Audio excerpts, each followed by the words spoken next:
функциялар ойттук. Функция дегенде мен эң жөнөкөй тил менен мындай деп түшүндүрөт элем. Бул жанагы эт турагыч, орусча айтканда мясорубка.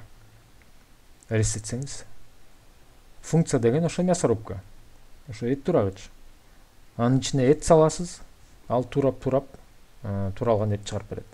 Бул жерде могу сумма деген эт турагыч бар дейли. Анын аты ошо сумма экен. Анын ичине могу 1 жана 2 деген эки көзөнөгү бар дейли. Могу көзөнөктөн келген, бияктан келген экөөнү кошуп койдук. 1 кошуу 2 дедик. Ал экөө могу кошунду деген чаканын ичине түшүп калды.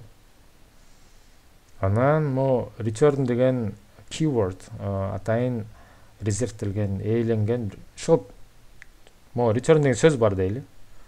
Ал болсо могу чаканын ичинде эмне жатса ошонун баарын чыгарып ийди да.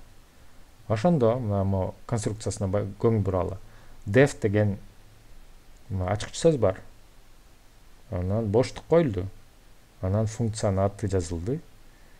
Анан параметрлер кетти кашанын ичинде. Биринчи параметр, экинчи параметр, ортосуна мына ütүр менен ажыратып атабыз, боштук койдук.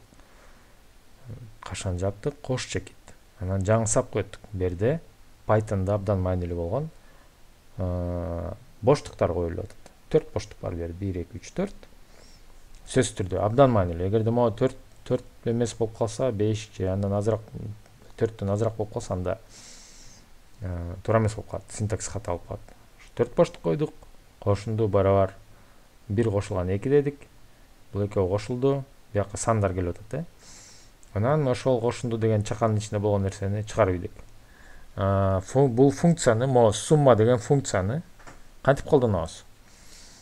Бул жерде ошо s деген өзгөрмө түзүп койдук. Жөнөкөй өзгөрмө. Бул чаканын ичине эмне салып атабыз? Чаканын ичине могу сумма деген нерсе эмне берсе, ошону ичине салып кой дедик.